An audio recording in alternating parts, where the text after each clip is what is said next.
MDM ಕ್ಯಾಲ್ಕುಲೇಟರ್ನಲ್ಲಿ register ಮಾಡಿದ್ದೀರಾ. ಇವಾಗ ನೀವು ಅಡ್ಮಿನ್ ಅಪ್ರೂವ್ ಮಾಡಿದ್ದಾರೆ. ಲಾಗಿನ್ ಆಗಿ ಏನು ಮಾಡಬೇಕು ಅನ್ನೋದನ್ನು ನಾನು ಅವಾಗ ತೋರಿಸ್ತೀನಿ. ಈಗ ಲಾಗಿನ್ ಆಗೋಣ. ನಿಮಗೆ ಈ ಅಡ್ರೆಸ್ ಬಾರ್ನಲ್ಲಿ ಅಥವಾ ಗೂಗಲ್ಗೆ ಹೋಗಿ, ನಾವು ಗೊತ್ತಾಗಲಿಲ್ಲ ಅಂದರೆ google.comಗೆ ಹೋಗಿ ಇಲ್ಲಿ MDM ಕ್ಯಾಲ್ಕುಲೇಟರ್ ಅಂತ ಟೈಪ್ ಮಾಡಿ ಮೊದಲನೇ ಲಿಂಕ್ ಓಪನ್ ಆಗುತ್ತೆ. ಆ ಮೊದಲನೇ ಲಿಂಕ್ನ ಕ್ಲಿಕ್ ಮಾಡಿ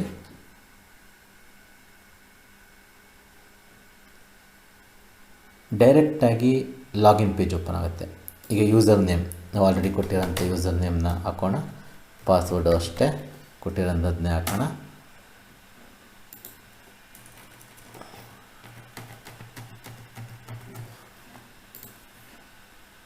ಓಕೆ, ಲಾಗಿನ್ ಸಕ್ಸಸ್ಫುಲ್ ಆಗ್ತಾಯಿದೆ. ಈ ಥರ ಒಂದು ಪೇಜ್ ನಿಮಗೆ ಬರುತ್ತೆ. ಮೊಬೈಲಲ್ಲಿ ಲೆಫ್ಟ್ ಸೈಡಲ್ಲಿ 3 ಗಿಟ್ ಕಾಣುತ್ತೆ, ಅದನ್ನು ಕ್ಲಿಕ್ ಮಾಡಿ ವ್ಯೂ ಮಾಡ್ಬೋದು. ಮೊದಲು ನಾವು ಸೆಟಪ್ ಮಾಡ್ಕೋಬೇಕಾಗತ್ತೆ. ಸೆಟಪ್ ಮಾಡಬೇಕು. ಅದಕ್ಕಿಂತ ಮುಂಚೆ ನೀವು ಮೆನುಗೆ ಹೋಗಿ ಅಲ್ಲಿ ಪ್ರೊಫೈಲ್ಗೆ ಹೋಗಿ. ಪ್ರೊಫೈಲ್ನಲ್ಲಿ ನಿಮ್ಮ ಮಾಹಿತಿಗಳು ಸರಿಯಾಗಿದೆ ಅಂತ ಚೆಕ್ ಮಾಡ್ಕೊಳ್ಳಿ. ನೀವು ಕಸ್ಟಮರ್ ID-ಯನ್ನು ನೋಟ್ ಮಾಡ್ಕೊಳ್ಳಿ, ಇದು ಯುನಿಕ್ ಆಗಿರುತ್ತೆ. ಈ ಪಾಸ್ಕೋಡ್ ಪ್ರತಿಯೊಂದು ಸಲ ಪಾಸ್ಕೋಡ್ ಕೇಳುತ್ತೆ, ಬೇಕಾದ್ರೆ ನೀವು ಚೇಂಜ್ ಮಾಡ್ಕೋಬೋದು. ಈ ಸ್ಟೇಟಸ್ನ ಆಫ್ ಮಾಡ್ಕೋಬೋದು ಅಥವಾ ಡಿಲೀಟ್ ಮಾಡ್ಬೇಕಾದ್ರೆ ಮಾತ್ರ ಕೇಳಬೇಕು ಪಾಸ್ಕೋಡ್ನ. ನಾನೇನು ಮಾಡ್ತೀನಿ, ಆಲ್ ಅಂತ ನಾನು ಕೊಟ್ಟಿದ್ದೀನಿ, ನನಗೆ ಯಾವಾಗಲೂ ಕೇಳಲಿ ಅನ್ನೋಕ್ಕೋಸ್ಕರ. ಈಗ ಇಲ್ಲಿ ಸೆಟಪ್ ಮಾಡ್ಕೋಬೇಕಾಗತ್ತೆ. ಪ್ರತಿಯೊಂದು ನೀವು ಎಂಟ್ರಿ ಮಾಡಬೇಕಾಗತ್ತೆ. ಇವಾಗ ಸ್ಕೂಲ್ ಗ್ರೂಪ್ನ ತೋರಿಸ್ತಾ ಇದ್ದೀನಿ, ಖಾಲಿ ಇದೆ. ಕ್ಲಾಸಸ್ ತೋರಿಸ್ತಾ ಇದ್ದೀನಿ, ಖಾಲಿ ಇದೆ. ಯಾವುದೇ ಒಂದು ಸೆಟಪ್ಪಲ್ಲಿ ಕಂಪ್ಲೀಟ್ ಖಾಲಿ ಇರುತ್ತೆ.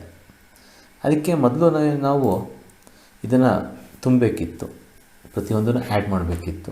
ಈಗ ಅದನ್ನು ಡಿಫಾಲ್ಟಾಗಿ ನಾವು ಕ್ರಿಯೇಟ್ ಮಾಡಿರೋದ್ರಿಂದ ಒಂದು ಬಟನ್ ಕ್ಲಿಕ್ ಮಾಡೋದು ಸಾಕು, ಆಟೋಮೆಟಿಕ್ಕಾಗಿ ಅದು ಫಿಲ್ ಆಗುತ್ತೆ. ಹೇಗೆ ಅಂತ ನಾನು ತೋರಿಸ್ಕೊಡ್ತೀನಿ. ಕೆಳಗಡೆ ಇರುವಂಥ ಡಿಫಾಲ್ಟ್ ಸೆಟಪ್ ಮೇಲೆ ಕ್ಲಿಕ್ ಮಾಡಿ ನಿಮ್ಮ ಶಾಲೆ ಯಾವ ವಿಧದಲ್ಲಿ ಬರುತ್ತೆ, LPS, HPS. HPSಲ್ಲಿ 2 ಥರ ಬರುತ್ತೆ, 1 to 7 ಒಂದು, 1 to 8 ಒಂದು, ಹೈಸ್ಕೂಲಾ ಅಥವಾ KPS ಅಂದರೆ 1 to 10th. ಇಲ್ಲೇ ನಾವು ತೋರಿಸ್ತಾ ಇದ್ದೀನಿ. ನನಗೆ LPS ಅಂತ ಒಂದು ಮಾತ್ರ ನಾನು ತೋರಿಸ್ತೀನಿ, ಮಿಕ್ಕಿದೆಲ್ಲ ಸೇಮ್ ಅದೇ ಥರ ಇರುತ್ತೆ. LPS ಮೇಲೆ ನೀವು ಕ್ಲಿಕ್ ಮಾಡಿದ್ರೆ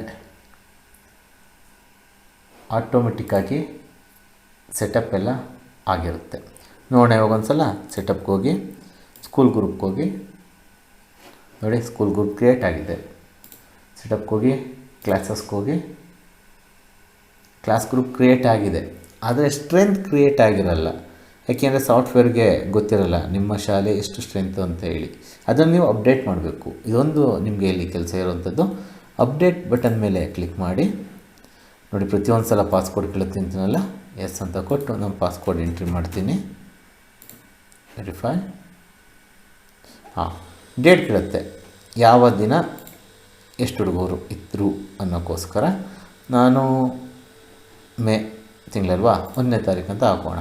ಮೇ 1ನೇ ತಾರೀಕು ಒಂದು 10 ಹುಡುಗರಿದ್ದರು. ಯಾರು ಕ್ಲಾಸ್ 1ನಲ್ಲಿ ಸೇವ್ ಮಾಡ್ತಾಯಿದ್ದೀನಿ. ಓಕೆ, ನೋಡಿ ಕ್ಲಾಸ್ 1ಗೆ 10 ಹುಡುಗರು ಕೂತ್ಕೊಂಡು. ಅದೇ ಥರ ಅಪ್ಡೇಟ್ ಮೇಲೆ ಕ್ಲಿಕ್ ಮಾಡಿ ಪಾಸ್ಕೋಡ್ ಕೇಳುತ್ತೆ, ಎಂಟರ್ ಮಾಡಿ. ಕ್ಲಾಸ್ 2ಗೆ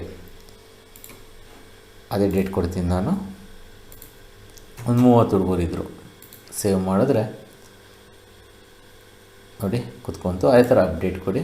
ಕ್ಲಾಸ್ 3ಗೆ ಪಾಸ್ಕೋಡ್ ಕೇಳುತ್ತೆ, ಎಂಟರ್ ಮಾಡಿ.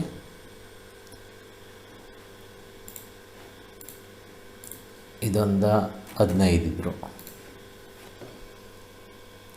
ಅದೇ ಥರ ಕ್ಲಾಸ್ 4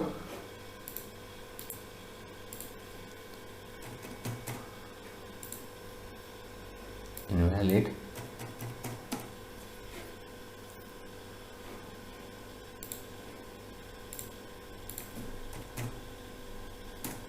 ಹನ್ನೆರಡಿದ್ರು ಅಂತ ತಿಳ್ಕೊಳ್ಳೋಣ ನಾವು. ಕ್ಲಾಸ್ 5